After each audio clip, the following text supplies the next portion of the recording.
Hello बच्चों, let's read the question. Question says find the scalars alpha and beta if vector a cross vector b cross vector c plus vector a dot vector b into vector a dot vector b into vector b is equal to 4 minus 2 beta minus sin alpha into vector b plus beta square minus 1 into vector c and vector c dot vector c into vector a is equal to vector c while vector b and vector c are non-zero non-collinear vectors.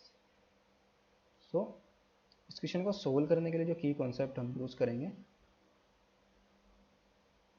की concept is यहाँ पर हम vector triple product को use करेंगे. ये हमारा क्या होता है, vector A cross vector B cross vector A cross vector B cross vector C. ये हमारा किसके इक्वल होता है, इज इक्वल टू ये होता है हमारा vector A dot vector C into vector B फिर minus vector A dot vector B into vector C के, इसके इक्वल होता है. इसको हम यहाँ पर यूज़ करेंगे. क्वेश्चन के अंदर हमें जो गिवन है, given that alpha and beta scalars है और बी एंड सी हमारे non zero non collinear vectors हैं. और ये कंडीशन हमें गिवन है कि जो vector A cross vector B cross vector C plus vector A dot vector B और into vector B is equal to 4 minus 2 beta minus sine alpha into vector B और फिर plus beta square minus 1 into में vector C. इसको थोड़ा simplify करेंगे.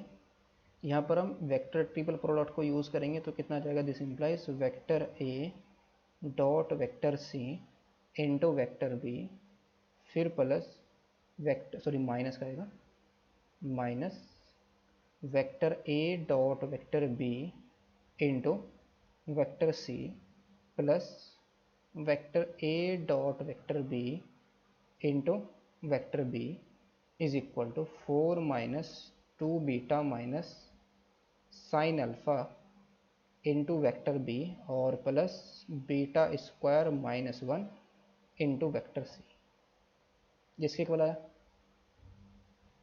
यहाँ से अगर हम इसको कंपेयर करें तो ये अगर इसमें तो वेक्टर बी और वेक्टर बी का कॉमन ले ले तो क्या आ जाएगा हमारे पास, vector A dot vector C plus vector A dot vector B. तो कंपेयर कर देंगे दोनों साइड को, कंपेयरिंग बोथ साइड.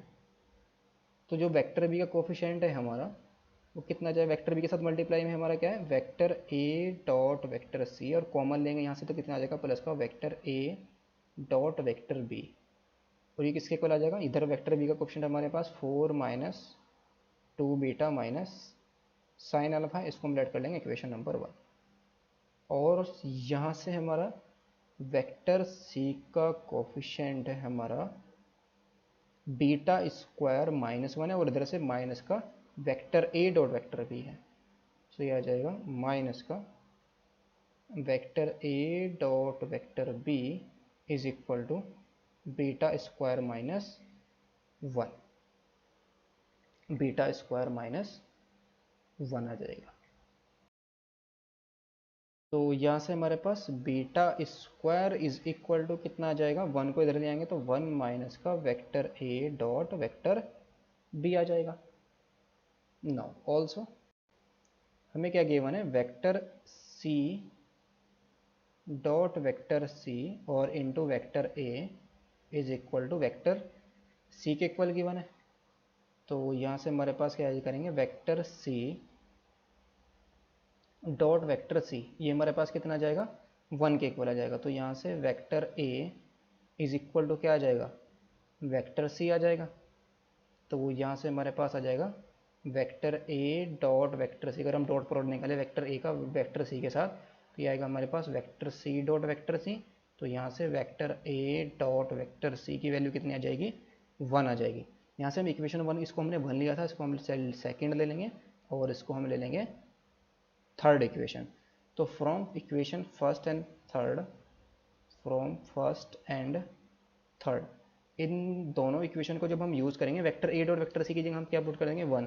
तो 1 प्लस ये आ जाएगा हमारे पास vector A dot vector B is equal to 4 minus 2 sine, sorry 4 minus 2 beta minus sine alpha. इसको हम लेट कर लेंगे equation number 4। Now equation 4 and equation second, इन दोनों को हम ऐड कर देंगे। So adding equation number second, ये हमारी सेकेंड इक्वेशन है, और इक्वेशन नंबर 4।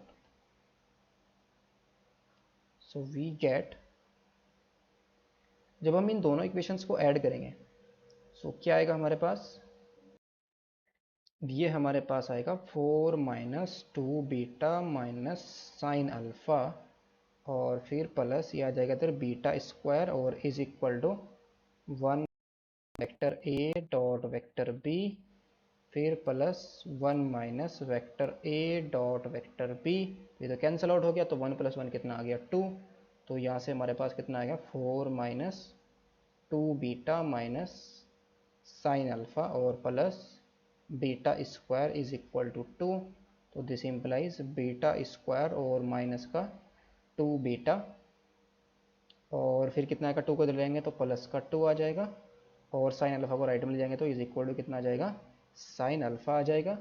यहाँ से हम क्या करेंगे, इसमें 1 को ऐड और सपरेट करें तो ये कितना आ जाएगा beta square minus 2 beta plus 1, और यहाँ पर माइनस 1 आएगा तो 2 माइनस 1 कितना आ जाएगा प्लस का 1 ही आ जाएगा, is equal to sine alpha, या 2 को हमने 1 प्लस 1 लिख लिया, ये हमारा क्या बन जाएगा बीटा माइनस 1 का होल स्क्वायर और plus 1 is equal to sine alpha. तो यहाँ से हमारे पास जो साइन अल्फा, ये तो हमेशा क्या रहेगा पॉजिटिव रहने वाली है, यानी कि 1 से ज़्यादा वैल्यू आ रही है, लेकिन साइन किसी भी अल्फा का रही है, साइन की वैल्यू 1 से तो ज़्यादा नहीं हो सकती। तो इट मीन्स जब बीटा माइनस 1 है, उसको क्या होना पड़ेगा zero, beta minus whole square को जीरो के इक्वल होना पड़ेगा। अगर ये नॉन जीरो आया तो एक पॉजिटिव नंबर आएगा, बिकॉज स्क्वायर हो रहा है, तो स्क्वायर पॉजिटिव नंबर में 1 ऐड करेंगे तो 1 से ज़्यादा वैल्यू हो जाएगी, लेकिन साइन किसी भी अल्फा के लिए साइन की वैल्यू 1 से ज़्यादा नहीं हो सकती। तो it is possible, it is possible only when, जो हमारे पास बीटा माइनस 1 का होल स्क्वायर है क्या आ जाए जीरो, तो this implies beta minus 1 is equal to zero, and sine alpha की वैल्यू क्या आ जाए 1 के इक्वल आ जाए। सो बीटा की वैल्यू हमारी कितनी आ गई, बीटा इज इक्वल टू 1 आ गया, एंड जो साइन अल्फा है वो किसके आ गया 1 के इक्वल आ गया। तो साइन अल्फा की वैल्यू 1 के इक्वल कब होगी, so beta is equal to 1 and alpha is equal to, ये हमारे पास आ जाएगा, ये वैल्यू हमारे पास कहाँ कहाँ पर 1 होगी, अगर हम यहाँ पर अल्फा की वैल्यू आ जाएगी 4n प्लस 1 पाई बाई 2, और n हमारा कहाँ से बिलोंग कर जाएगा इंटीजर से। अगर n हमारा इंटीजर तो यानी कि जीरो पर क्या आएगा pi by 2, n is equal to minus 1, अगर हम minus 1 is equal to 1 put करते हैं तो 1 प्लस 1 कितना जाएगा हमारे पास, ये 4 प्लस 1 5, तो 5 पाई बाई 2, और यहाँ पर n equal to minus 1 put करेंगे तो माइनस का 3 पाई भैया। सो यहाँ पर तो अल्फा का हमारा 4n प्लस 1 पाई बाई 2 है, साइन अल्फा की वैल्यू हमसे क्या रहेगी 1। तो हमें अल्फा और बीटा की वैल्यू फाइंड आउट करनी थी, तो बीटा इज इक्वल टू 1 आया, और alpha is equal to 4n plus 1 into pi by 2 आ गया। Hope you understood it well, best of luck, thank you.